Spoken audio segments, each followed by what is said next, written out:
Hi, I'm Mindy Brown. I'm the author of the book Eve and Adam, Discovering the Beautiful Balance, and along with my daughter and daughter-in-law, we host the community Brave Like Eve on Instagram.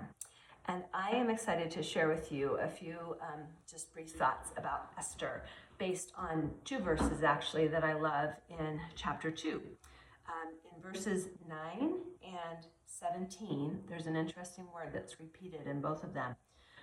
9 is talking about how Esther is able to gain favor with her guard among the women of the harem.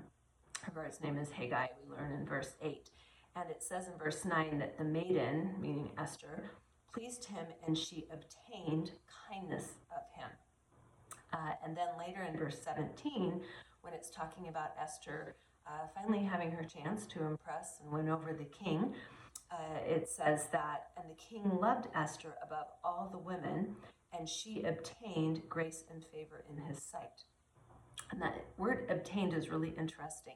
One of my favorite Jewish biblical scholars writes about that in his commentary. His name is Robert Alter, but he points out that there's some interesting nuance to the word that they've used here in the Hebrew that demonstrates that she did something like actively, thoughtfully, and intentionally in order to pull forth this kindness and added grace and favor from these two men.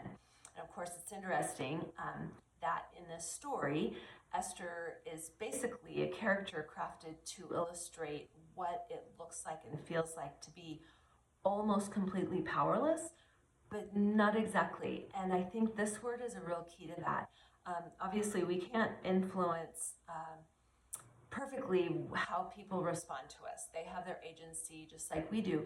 But one great thing to learn from this story and these verses is that Esther used her agency very thoughtfully and did something to pull that favor forth from these two very powerful men who, because she was able to do that, were able to help her and ultimately help her bless her people and save her people. So it's just a great thing to think about. I've just enjoyed thinking about that as I've been studying this story this time, and I was grateful for that little insight from that scholar, that that's a significant word that's used there. And I always feel like it's significant when in two side-by-side columns in paper scriptures, you get a repeated significant word. I think it's trying to tell us something. And so that's what I've taken from that.